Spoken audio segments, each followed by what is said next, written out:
बच्चे पर गुस्सा क्यों? और गुस्सा होने के बाद फिर बाद में अफसोस कि गुस्सा नहीं होना चाहिए था, गुस्सा क्यों हो गया। इस तरह की चीज़ें कई लोगों ने इस प्लेटफॉर्म पे भी लिखी है।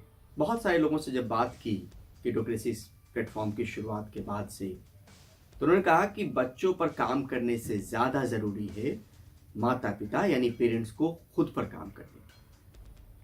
तो यहाँ पर सवाल उठता है कि हम गुस्सा क्यों हो जाते हैं।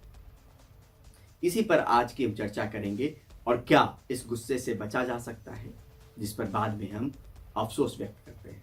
सवाल उठता है कि बच्चों पर गुस्सा क्यों आता है। उम्मीद और अपेक्षा।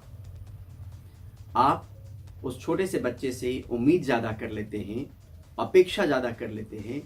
ज़्यादा उम्मीद परफेक्शन की, ज़्यादा अपेक्षा समझदारी की।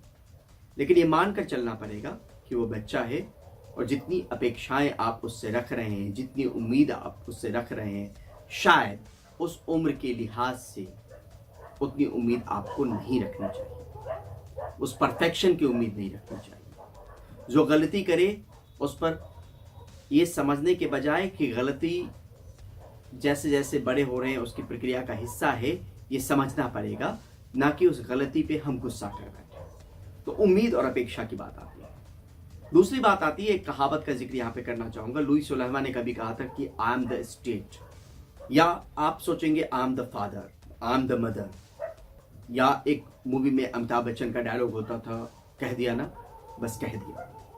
तो इस तरीके का पेरेंट्स का एटीट्यूड, जिसको आप कंट्रोल करने की चाहत कहें और उसको दूसरे मायने में आप समझे, तो बच्चा हो सकता है कि आपको समझ रहा हो कि आप डिक्टेट कर रहे हैं, डिक्टेटर की तरह बिहेव कर रहे हैं, कि आपने जो कह दिया वो पत्थर की लकीर है। ये समझना पड़ेगा कि जो आपने कहा है उसके पीछे तर्क क्या है, और कहीं आप ओवर कंट्रोलिंग नेचर के तो नहीं हो रहे हैं कि आप जिससे आपसे चाह रहे हैं उसी हिसाब से बच्चा करता जाए।